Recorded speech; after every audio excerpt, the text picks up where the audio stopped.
question for you, and you, and you. You get a question, you get a question, you. Here is my question for you. If you could communicate with somebody who lives in the past while you are living in the present, would you use them to save a loved one that you've lost and their death could be prevented?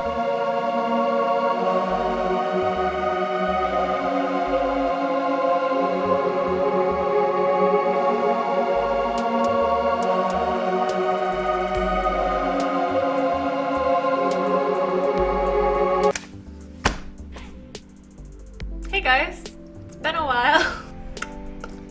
For those that don't know me, which is probably the majority of you, I was a Japan blogger for a while, so I do have a separate YouTube, but obviously I'm not in Japan right now.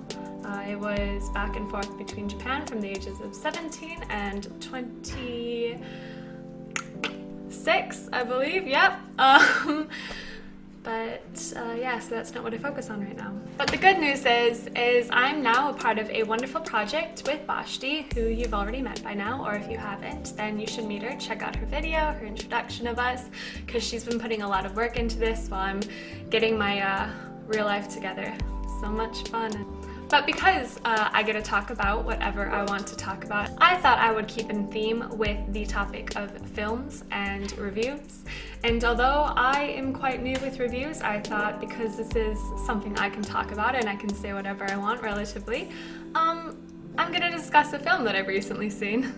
So, here is my question. If you could communicate with somebody who lives in the past while you are living in the present, would you use them to save a loved one that you've lost and their death could be prevented? This is basically what the movie is about. And it is a thriller horror film, but for me, who usually likes the more demonic, paranormal, those type of movies, which I prefer a lot more than like psychological thriller horror movies, this one was really, really good. And I think it's because it didn't necessarily focus on mental health, which is oftentimes the enemies in horror films and completely just, you know, butchered for entertainment. This one really focused a lot on humanity, and although there was some aspects of mental health in it, it was just a very it made you think and it made you question, and at the end of it you realize that maybe you could be responsible for jump the ship now if you don't want to hear any spoilers, because I'm really bad at that, by the way.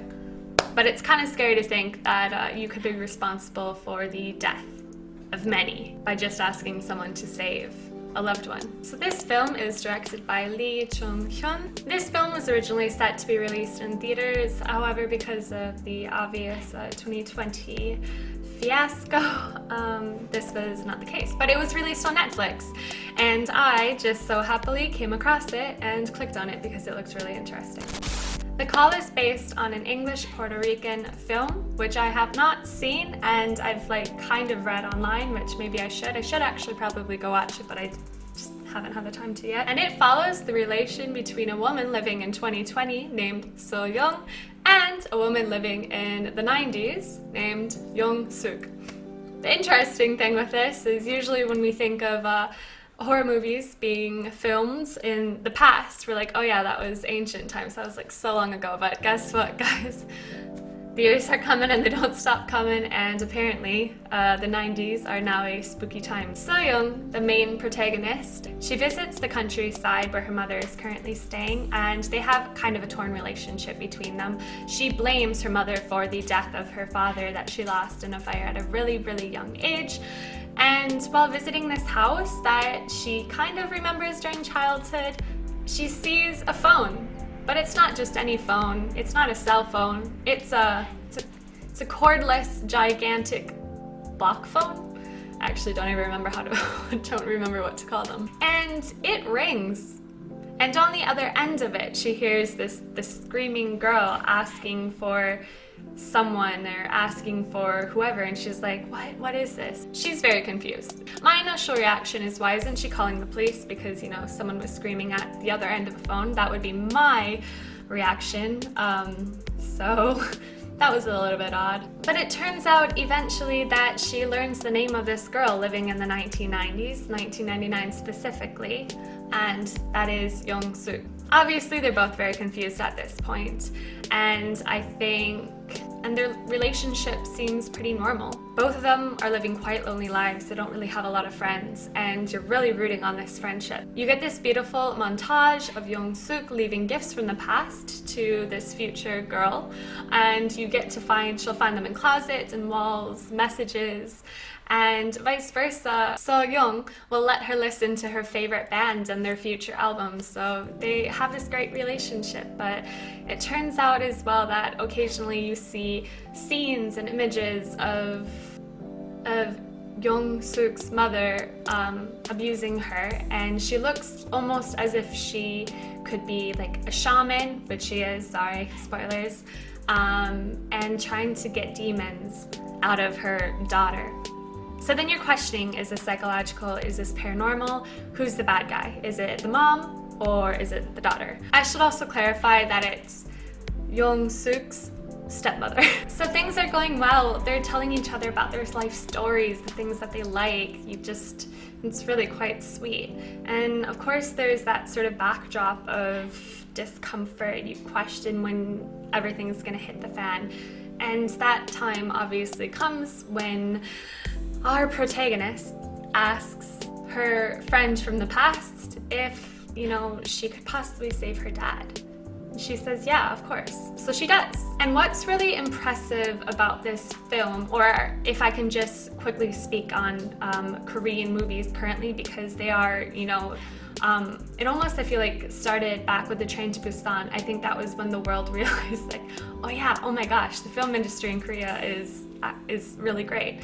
I've been watching like Japanese dramas and Korean dramas for a really long time, and seeing Korean dramas and film, like especially increase in production and quality, is I'm incredibly thrilled to see that. And of course, this isn't the movie that says all, but the scene that takes place in how time is shifting and the scenes are changing was something that I hadn't seen in Korean filmography before, or even like a Japanese film. And the quality, it was just a quite fantasy-esque, beautiful scene. I was really impressed. And then we get this lovely reunion with our protagonist and her father that doesn't, know in a different life that he's been dead for years. And she's just really happy to see him. As she becomes satisfied with her life, she starts kind of, not really needing her friend anymore, and instead of, taking calls that she would have usually taken, she will hang up, forget to call back, and you're like, oh yeah, that's not gonna go so well with our little pal in the past. Obviously, our antagonist now in the 1990s isn't really happy about this. Meanwhile, her friend's life has changed for the better while she's still she's still suffering under the hands of her mother, which at this point we don't really, again, know who's necessarily the bad guy in this situation. We don't really get the whole picture yet, not knowing if it's paranormal, not knowing if it's psychological. And without going too much into the ending and too much into that plot, everything just spirals downwards, and we discover that through jealousy, our antagonist goes back and kills her father in the past, and also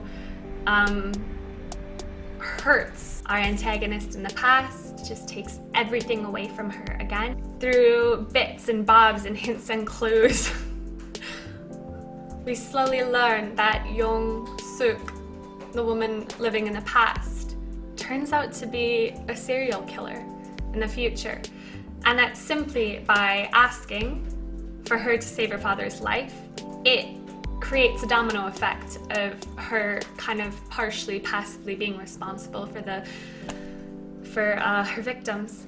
At this point, it's really difficult to explain because there's so much jumping in between timelines, but the ending it leaves us on a very kind of, you think it's going to be happy, but then it flips, and it's the end for our protagonist. she ends up losing. And it's always strange when horror films decide to go into that direction, because even horror films, of course, you can't really call it a happy ending, but there's usually some resolution. But in this case, as the credits start rolling, you're sitting there like, gotta go look that up on Reddit now. But so yeah, now after hearing a little bit about this film, but overall, yeah, I really enjoyed the film. I know it's based off of a film that already exists, but I find the plot really intriguing and the concept and the idea really intriguing, because I don't think I've really seen a film that focuses on this concept before. I don't think I've ever really thought about that as well. As humans, our initial reaction is definitely going to be like, oh yeah, we're gonna go back in time. Oh yeah, please, of course I would. Of course I would. So now after hearing a little bit about this film, how about you? Even knowing this, even knowing that your wish or your request or your action could negatively impact the future, would you still take that risk? Comment down below, let's discuss. Remember to subscribe and follow us on Instagram for, announcements and really random photos of us as we live our existential crisis. See you next time, guys, and keep at it. Bye!